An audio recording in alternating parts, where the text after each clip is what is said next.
Ons werk soms saam met mense wat benewens sal werk by Efkom, ook baie talentvol is op ander gebiede.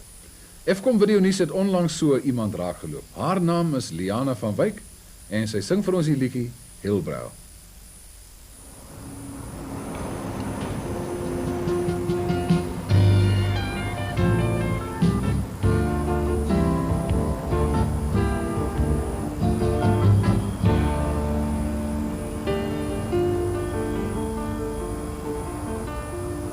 Waar die hi-fi klanke een word met 'n wagse gehuil, staan my 2 slaapkamer staan, wat ek glad nie wil verruil nie.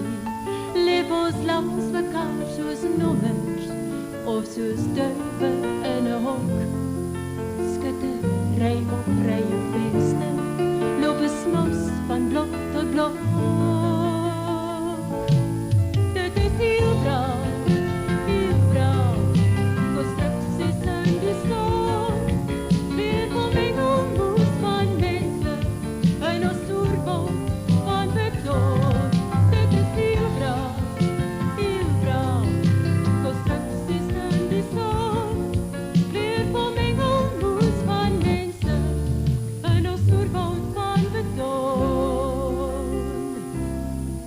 Maar die grondstad liggies flikker en waar menig daar verbleef, strekke duisternis eet plekke, biefste curries, spaghetti kreef. Geen parkeerplek van 'n dag oud, hoeveel klanke uit die band.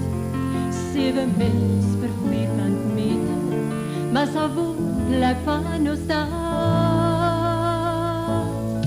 Dit is Hillbrow, Hillbrow, constructies in die son. Weer vol mengelmoes van mense in ons stoerbouw van beton. Dit is Hillbrow, Hillbrow, constructies in die son. Weer vol mengelmoes van mense in ons stoerbouw van beton. Waarom plaas die Godprijs oorlog ons by tye nie bereid nie, want genoeg om oor te komme, kinders was goed om te stryk.